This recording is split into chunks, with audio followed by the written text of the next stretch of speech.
Hello, everyone. Germany is showing up big time in the news about Ukraine this week. There are two separate pieces to the story. So, piece number one is an allegation by Russian media and by association by Russian government that Germany is planning to attack Russia. That, of course, is complete bullshit. It just depends on which day of the week it is. They accuse U.S. attacking Russia, Germany attacking Russia, NATO attacking Russia, EU attacking Russia. It doesn't matter. Somebody's attacking Russia all the time. So that bit can be discarded, unfortunately, because of the very volatile situation with Russia. And pretty much anybody else, this has to be addressed at the diplomatic level. So there is the interactions between the governments and the ambassadors from both countries and so on and so forth. So, like I said, that bit I would not focus on too much. Is just the usual crap. This piece, this is important. So this article is in BBC. But you can also look up the other bits and pieces of the story on other sources. It's pretty much been everywhere in European sources, Ukrainian sources, Russian sources, American sources. And because there's a lot going on, it's kind of hard to put together a cohesive picture. But basically what it comes down to, that there's been a breach in security when it comes to Germany protecting the information from its discussion, from its foreign affairs discussion, from its defense discussions. In this particular case, the leak is to do with Germany's aid to Ukraine.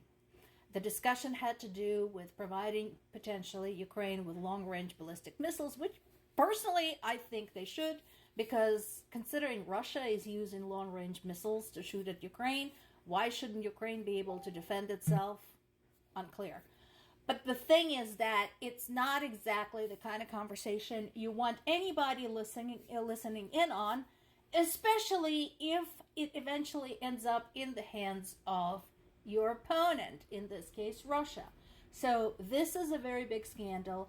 And in addition, there's more information potentially that's been leaked. Again, we're still putting together the pieces of what happened, having to do with the UK's and aid to Ukraine. So this is extremely volatile. And again, this just goes to show that these things do not just pertain to Ukraine. It's been said over and over again by a lot of people, myself included, that what is happening in Ukraine affects the whole world. And like it or not, members of the European Union, members of NATO, will get involved, whether they want to or not. And this is a prime example. So here is another piece. This one is in The Guardian. Okay, so here's that other piece I just mentioned, talking about potentially UK troops being on the ground and assisting Ukrainians with the training and management of the equipment. Now, this is different from what we already know about private individuals that go to Ukraine basically without any sanctions from their government. They go in, again, of their own volition, not as a representative of their country, because they want to fight. And there's lots of those, including the Russian battalion, so that exists.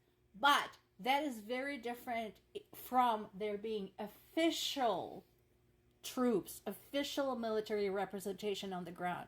So this is very serious. And again, UK is in a very interesting position. It's no longer a member of the European Union, but it is a member of NATO. And so it remains to be seen how this is going to be handled. UK has been extremely vocal in its support of Ukraine, and I think that's understandable because UK remembers its history. How at the onset of World War II, it too was stuck on its own, defending against a very powerful enemy and with no help in sight. So their help is appreciated, but of course it's important to also maintain their own security. So this is a developing story. Let's see where this goes. But like I said, this is very serious. This affects multiple countries, multiple coalitions of countries. We'll see what happens. This is also in multiple sources. This is on CNBC. And so what is this all about? This is a very familiar song and people should be listening. Basically, Russia is ramping up its rhetoric about Moldova.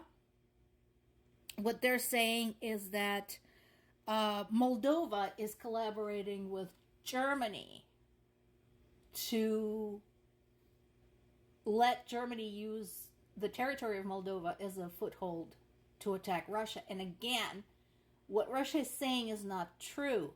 But the reason Moldova should be concerned is because this is the same kind of rhetoric Russia was using before invading Ukraine. Usually when they start saying that there is a threat coming from a specific territory, a specific country, and so on and so forth, that is a signal that they're preparing to do something. This is from Kyiv Independent, and this is actually good news, kind of. So this conversation has been going on for a few months now. There's been a proposal to use Ukraine as a kind of a European military lab, which is fine. But here is what I find frustrating about this. EU wants to use Ukraine for help with military development. Great. EU wants to take advantage of Ukraine's experience at waging modern warfare. Great. But still, EU has no procedure for expulsion of its members that are siding with Russia, and EU will not accelerate Ukraine's path to membership. So that is the frustrating thing. And again, considering where we are geographically and how close to home this is for European countries, you can see, how we have a problem there. And the last but not the least, what? So, yes, Polish Prime Minister Donald Tusk is absolutely right. This should have been sanctioned a long time ago. Guys, hello, European Union, what are you doing still trading with Russia? Why is that even a question? Russia has been in the process of invading Ukraine since 10 years ago, and in the process of actively invading Ukraine since 2 years ago. What are you doing still getting food products from Russia? This should have been sanctioned a long time ago, and yes, sanctions against Russia's poodle Belarus are also in order. So again, this is a very frustrating thing. Everybody understands that Russia is a terrorist state. Everybody understands that Russia is an invader. Everybody gets that. And yet, foreign partners, including Ukraine's allies, foreign companies, are not always in a rush to pull all of their business out of Russia and stop trading with them.